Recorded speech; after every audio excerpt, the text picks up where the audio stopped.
Student start करते हैं properties of adjoint of A matrix. तो जैसा कि आप जान गए कि एडजॉइंट एक्चुअल में होता क्या है। तो एडजॉइंट क्या था कि आपने एक स्क्वायर मैट्रिक्स का पहले तो कोफैक्टर का मैट्रिक्स बनाया एंड उस कोफैक्टर के मैट्रिक्स का आपने ट्रांसपोज किया, तो जिससे आपको उसका एडजॉइंट मिल गया। तो एडजॉइंट तो आपको 2 ऑर्डर का आ गया होगा एंड जब 3 ऑर्डर का तो हम जब इन्वर्स वाले क्वेश्चन करेंगे तब कर ही लेंगे। तो अभी हम कर लेते हैं एडजॉइंट की प्रॉपर्टीज़, जो कि आपके MCQs एंड 2 मार्क्स के क्वेश्चन में हेल्प करेगी और आपको प्रॉपर्टी अच्छी तरह लर्न होगी तो वो क्वेश्चन आपके अच्छी तरीके से सॉल्व हो जाएंगे। तो स्टार्ट करते हैं इसकी प्रॉपर्टी नंबर 1 क्या है एडजॉइंट की। तो अगर हम किसी आइडेंटिटी मैट्रिक्स आपको पता है क्या होता है 1 0 0 1, तो उसका अगर हम एडजॉइंट फाइंड करेंगे तो हमको आइडेंटिटी मैट्रिक्स ही मिलेगा। ठीक है, नेक्स्ट प्रॉपर्टी है एडजॉइंट अगर 0 मैट्रिक्स का फाइंड करेंगे तो हमें 0 मैट्रिक्स मिलेगा। तो ये तो इजी प्रॉपर्टी है। नेक्स्ट प्रॉपर्टी है इफ़ ए इज सिमेट्रिक, यानी अगर मैट्रिक्स ए सिमेट्रिक मैट्रिक्स है। सिमेट्रिक मैट्रिक्स की कंडीशन आपको पता होगी। सिमेट्रिक मैट्रिक्स क्या होता है कि अगर हम ए का ट्रांसपोज फाइंड करें तो आपको ए ही आंसर में मिलेगा।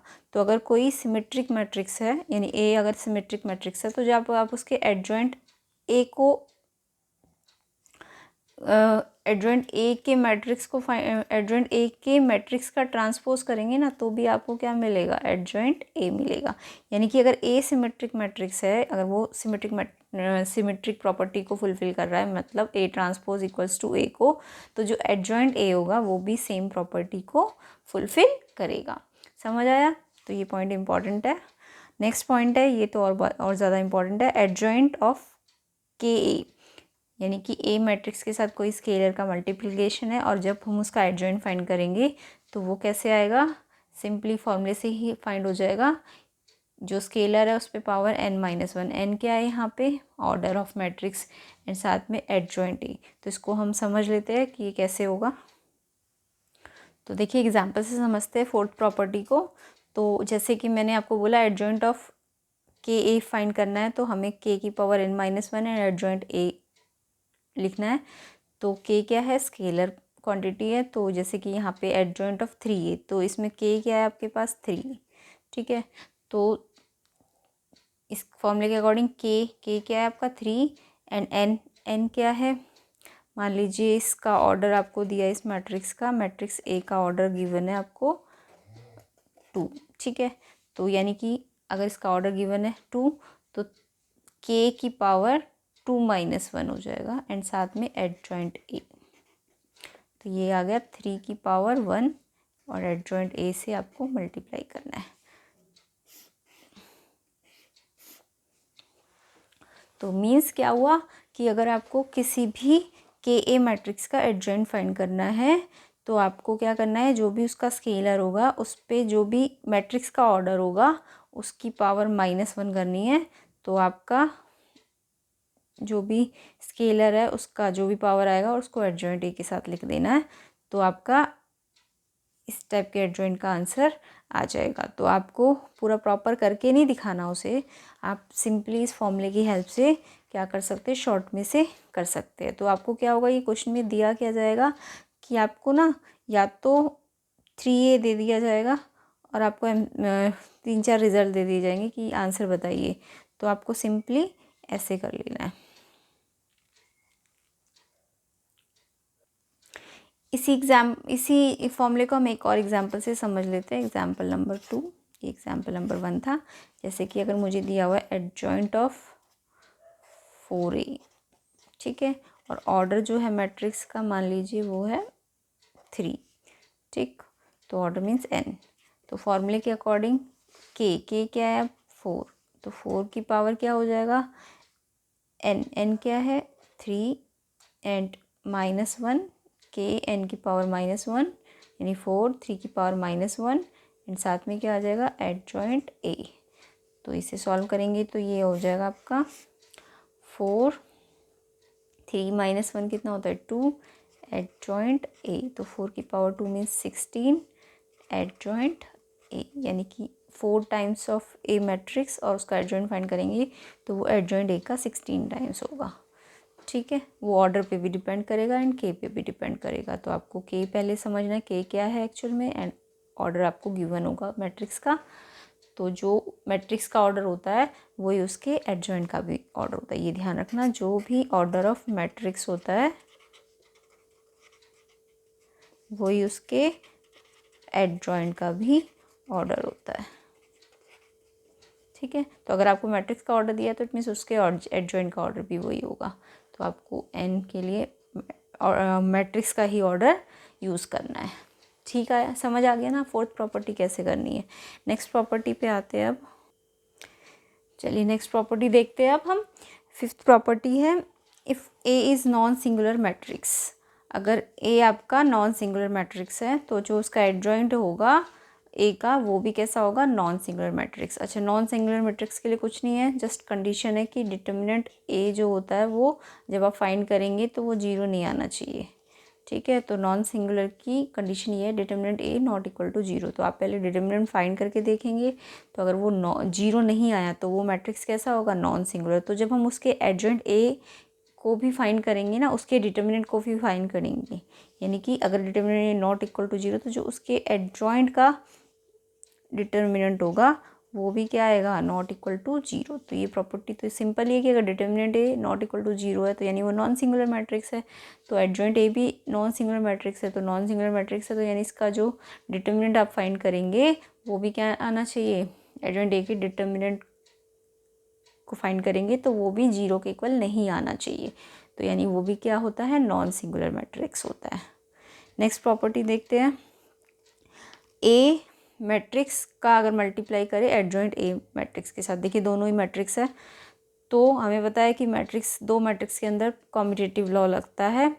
तो कॉम्यूटेटिव लॉ लगता है तो चाहे आप इसे आगे लिखें, यानी आपने पढ़ा हुआ ना, दो मैट्रिक्स ए बी क्या होता है, बी ए के इक्वल होता है।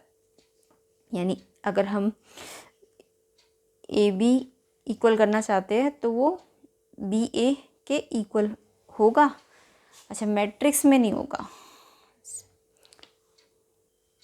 तो देखिए सिक्स प्रॉपर्टी को एक बार दोबारा से समझते हैं। तो अगर दो मैट्रिक्स है, जैसे कि ए और एडजॉइंट ए बी, आपको पता ही है कि मैट्रिक्स होता है। तो जैसे ए बी एक मैट्रिक्स, ए एक मैट्रिक्स है, बी एक मैट्रिक्स है, तो आप क्या, वैसे तो मैट्रिक्स में ये कंडीशन नहीं लगती है कि A B not equal to B होता है, हो भी सकता है बट हर कंडीशन में नहीं होता। तो इसको आपको कम्यूटेटिव लॉ की तरह लेना है कि ए का अगर मैट्रिक्स ए का हम मल्टीप्लाई एडजॉइंट ए के साथ करें तो वो या किसके इक्वल होगा, एडजॉइंट ए का मैट्रिक्स, एडजॉइंट ए यानी कि उसको ए मैट्रिक्स के साथ मल्टीप्लाई करें, यानी कि कम्यूटेटिव लॉ लगाए। लेकिन कंडीशन के साथ ये भी लिखना है कि ये क्या होगा, ये दोनों, इन दोनों का आंसर, इसका आंसर भी और इसका आंसर भी क्या होगा, determinant A with identity matrix, with identity matrix. तो ये ध्यान रखना ये कंडीशन। तो ये कंडीशन थोड़ी सी याद रखनी है आपको कि ए का अगर हम उसके एडजॉइंट के साथ मल्टीप्लाई करें या फिर एडजॉइंट ए को ए के साथ मल्टीप्लाई करें तो वो दोनों ही किसके इक्वल होगा। अगर ये इसके इक्वल हो रहा है तो यानी कि ये जो ओवरऑल इक्वल आएगा ये determinant A with identity matrix के मल्टीप्लाई के साथ के इक्वल आ जाएगा। ठीक है, तो इसको आप एक बार ए मैट्रिक्स को लेना, उसको उसके एडजॉइंट ए के साथ मल्टीप्लाई करना, देन उसका डिटर्मिनेंट ए फाइंड करके उसके आइडेंटिटी मैट्रिक्स के साथ मल्टीप्लाई करके देखना। तो देखना इसको प्रूव करके कि ये इक्वल आ रहा है या नहीं। बट हम इसका यूज़ एमसीक्यू में कर सकते हैं, यानी कि जब हमें क्या दिया होगा, या तो डिटर्मिनेंट दिया होगा और आपको उसका एडजॉइंट फाइंड करना होगा, या फिर एडजॉइंट दिया होगा आपको उसका डिटर्मिनेंट फाइंड करना होगा। तो एडजॉइंट की हेल्प से हम डिटर्मिनेंट फाइंड करना होगा। तो हम ये सिक्स प्रॉपर्टी का क्या कर सकते हैं, यूज़ कर सकते हैं। आइए देखते हैं नेक्स्ट प्रॉपर्टी, प्रॉपर्टी नंबर 7। ये प्रॉपर्टी भी इम्पॉर्टेंट है। एडजॉइंट ए का अगर हम डिटर्मिनेंट फाइंड करें तो वो किसके इक्वल आएगा, एडजॉइंट ए का डिटर्मिनेंट, डिटर्मिनेंट ए की पावर n-1, डिटर्मिनेंट ए की पावर n-1। तो अगर आपको ए मैट्रिक्स दिया है और आप उसका एडजॉइंट फाइंड करेंगे तो वो किसके इक्वल आएगा, उसके डिटर्मिनेंट में उसके ऑर्डर में से एक पावर माइनस हो जाएगी। लेकिन एक कंडीशन साथ में लगनी चाहिए कि डिटर्मिनेंट ए की वैल्यू जीरो नहीं होनी चाहिए, यानी कि डिटर्मिनेंट ए कैसा होना चाहिए, नॉन सिंगुलर। ठीक है, समझ आया। तो एडजॉइंट ए का डिटर्मिनेंट फाइंड करें तो वो इस कंडीशन के इक्वल होगा डिटर्मिनेंट ए n-1, लेकिन कंडीशन ये लगनी चाहिए। तो आपको पहले डिटर्मिनेंट ए फाइंड कर लेना, या गिवन होगा नॉन सिंगुलर है तो आप ये कंडीशन अप्लाई कर सकते हैं कि एडजॉइंट ए का डिटर्मिनेंट और डिटर्मिनेंट ए के बीच में क्या रिलेशन होता है। तो ये प्रॉपर्टी भी आपको अच्छी तरह से ध्यान रखनी है। नेक्स्ट प्रॉपर्टी देखते हैं। देखिए अभी तो हमने क्या देखा था 7th प्रॉपर्टी में कि एडजॉइंट ए का डिटर्मिनेंट ए का पावर n-1 होता है।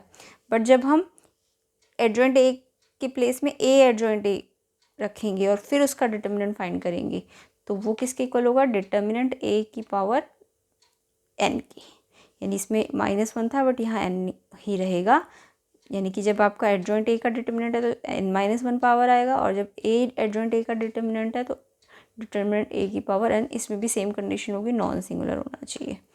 नेक्स्ट है, अगर आप एडजॉइंट ए के मैट्रिक्स का फिर से एडजॉइंट फाइंड करें, एडजॉइंट ए के मैट्रिक्स का फिर से एडजॉइंट फाइंड करें तो वो कैसे होगा उसका, और फिर उसका डिटर्मिनेंट फाइंड करें। तो देखिए ये तीनों फॉर्मूले कुछ कुछ एक जैसे है, बट ध्यान रखना यहाँ जस्ट एडजॉइंट ए का डिटर्मिनेंट है, यहाँ पे ए का मल्टीप्लाई एडजॉइंट ए के फिर उसका डिटर्मिनेंट है, एंड यहाँ पे एडजॉइंट ए का फिर से एडजॉइंट निकाला एंड देन उसका डिटर्मिनेंट किया। तो ये कंडीशन फुलफिल होगी, डिटर्मिनेंट ए की पावर n-1 का स्क्वायर।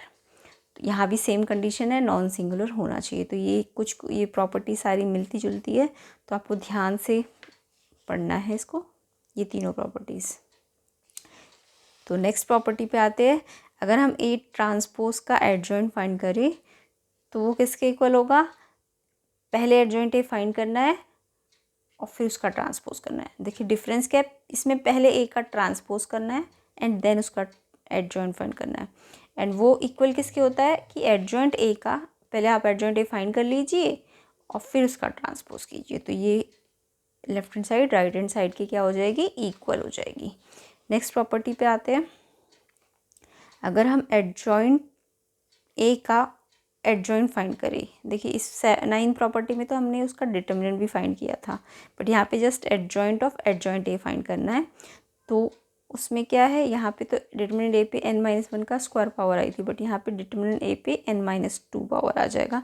तो ये 7, 8, 9 और 11 प्रॉपर्टी दिखने में एक जैसी लग रही है, बट डिफरेंस है, किसी में जस्ट एडजॉइंट ए का डिटर्मिनेंट है, किसी में ए के साथ एडजॉइंट ए फिर उसका डिटर्मिनेंट है, इसमें एडजॉइंट ऑफ एडजॉइंट ए का डिटर्मिनेंट है। तो ये याद कर लेना चाहिए था। इसमें यहाँ डिटर्मिनेंट नहीं है, just adjoint of adjoint A. तो ये डिटर्मिनेंट ए की पावर n-2, सेम कंडीशन इस पर भी लगेगी कि ये नॉन सिंगुलर होना चाहिए। नेक्स्ट प्रॉपर्टी देखिए, 12th property, adjoint of A B matrix, यानी ए और बी मैट्रिक्स का पहले मल्टीप्लाई फाइंड कीजिए देन उसका एडजॉइंट फाइंड कीजिए। तो इसको आप कैसे लिख सकते हैं, ए बी में पहले बी एडजॉइंट आएगा और फिर बाद में एडजॉइंट ए आएगा, तो उनका मल्टीप्लाई एडजॉइंट ए बी के इक्वल होगा। ठीक है, यानी adjoint of A B equal to adjoint of B multiply adjoint of A. ठीक है, तो ये प्रॉपर्टी भी आप याद कीजिए ताकि MCQ में यूज़ कर सके। बाकी ये इंपॉर्टेंट पॉइंट है कि only square matrices have adjoint, सिर्फ एडजॉइंट किन मैट्रिसेस के फाइंड होंगे, स्क्वायर मैट्रिक्स के, जिसका ऑर्डर क्या होता है n। तो ये प्रॉपर्टीज़ आपको अच्छी तरह से लर्न करनी है, खासकर ये वाली जो थोड़ा सा डिटर्मिनेंट ए की पावर समथिंग आ रही है। तो ये ध्यान रखना है कि किस में लेफ्ट हैंड साइड में क्या होना चाहिए, तो वो डिटर्मिनेंट ए की कितनी पावर होगा। तो सिंपल सा रूल है, n पावर है, फिर n-1 है, फिर n-1 का स्क्वायर एंड लास्ट में n-2 है। तो n-2 विदाउट डिटर्मिनेंट वाली प्रॉपर्टी है एंड बाकी प्रॉपर्टीज़ डिटर्मिनेंट वाली है। ठीक है, तो आपको ये प्रॉपर्टीज़ अच्छी तरह से अप्लाई करनी आनी चाहिए। तो एक बार वीडियो को ध्यान से देखिए एंड नोट भी कीजिए प्रॉपर्टीज़ को, तो आपको MCQs करने आसानी से आ जाएंगे।